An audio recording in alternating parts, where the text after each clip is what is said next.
Hello. Just gonna make a quick video to go over how to get TFAR installed because it's a little bit more of a process than Acre. Really quickly, just make sure that you have the Task Force Arrowhead Radio beta subscribed, which should have come in with the mod list that you were given, but just if you're downloading this separately at any point, it's this version. Now to make sure that it's properly installed and actually a plugin in your TeamSpeak, you're going to go into the Arma 3 in your library, right-click, go to Manage, browse local files, and it'll bring up where it's installed on your hard drive. You could also manually navigate it to that location if you know where it is. This is just the quicker, easier way. And then you're going to click on !workshop. If you do not see this, and the first one is add-ons or whatever it might be, I know mine's a mess. I've had this install for a hot minute. You'll need to go to View, and then in here, there will be a Show Hide section. Make sure to check off Hidden Items. It'll remove it. It's unchecked. It's checked. You'll see it. Go into Workshop. Scroll all the way down to TFAR. T Task Force Arrowhead Radio. Just got a couple mods. TeamSpeak. And then you'll see this screen. Double click on this exe here. It'll run an installation. You'll click OK. It will likely ask you for administrator privileges. It will ask you and automatically relaunch. I've already got it installed, so I'm not going to double click on it. It is a simple installation. Just keep clicking OK. Then once you've done that, you should be able to open up your TeamSpeak, likely running it as administrator, but just as you usually do.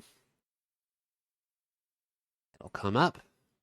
You'll want to go into Tools, Options, wait for that to pop up. Go to Add-ons in this left column. Make sure that you've disabled Acre 2 if you have it, just in case, and make sure that Task Force Arrowhead Radio is enabled. And then you're set as far as functionality goes. You'll also want to open up Arma, and unfortunately, we can't go into configure add-ons without opening a mission, so I'd recommend the VR training just because it's quicker to load.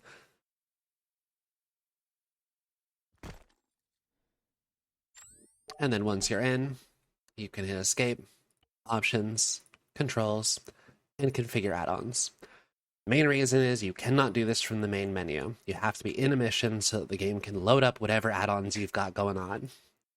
For TFAR, all of these will be full. Each one of these short range and long range channels will be bound to a number on the number pad. I recommend removing it. There are better things that you can do with your number pad. Just go in, click on it, delete, next, click on it, delete.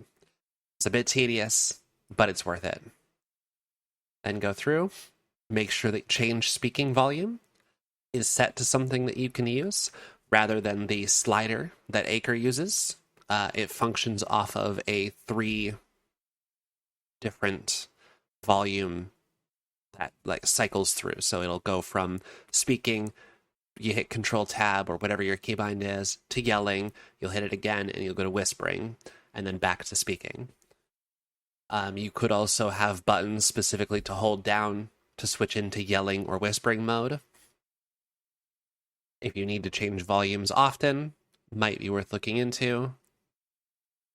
For your radios, I have bound my channels to control up and down, as in like the arrow keys on the bottom center of my keyboard, which are unbound from these stereo channels, which are the ear that you're hearing it out of. You can do that either through the radio GUI or through ACE, so I think that having a keybind for it is a little unnecessary.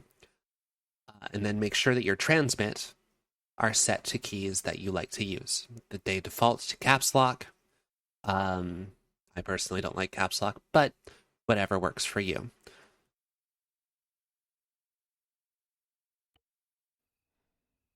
All right, and then once you are actually in the multiplayer game on the server, you will hit Control P or whatever you bound it to. For me, it's Control P because it's just what I was using for Acre. This will be your radio. We will likely use the default channel, which I believe is 100. I was fiddling around with this the other night. And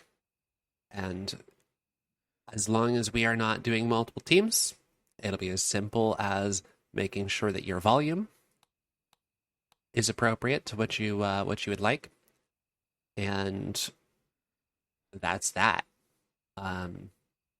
If you'd prefer, you can click on this button here to change which ear you hear out of. If you want it in one ear, TFAR is already pretty good at making a radio filter over your voice. It is very clear as to which voices are over the radio and which are not. Much better than Acre, in my opinion. But if you want it coming out of only one ear so you can tell a little bit easier, that's a good shout too. For anyone who is going to be speaking on multiple channels, so team leaders and anybody coordinating with aircraft, the way to do that is to, by default, it'll say C1. I should have already changed that. So this will be your default. This will be what you see when you open it up. It's just C1 100. Default radio. So if you need to use a second channel, such as if you are doing team leading or if you're communicating with aircraft, all you have to do is, this will be what you'll see, is C1 100. This is your default. You want to set a second channel, you'll hit next channel. Now it'll say C2. I already had it set, it's my bad. It'll say C2 60.3. You will hit the set additional channel button. Now it'll switch and say A2. This is saying that it is your alternate channel. Go back to your C1. And now, if I was to hit my regular, that's my secondary transmit. I'm so bad at which one's which. If I hit my regular transmit, you'll see in the bottom right, it says channel 1, frequency 100. If I hit my secondary, it says additional channel, frequency 60.3. It's that simple. Don't have to worry about carrying multiple radios and setting them around. It's just simple as setting a second channel on the one you've got. That is a quick overview of how we are going to use TFAR. Good luck.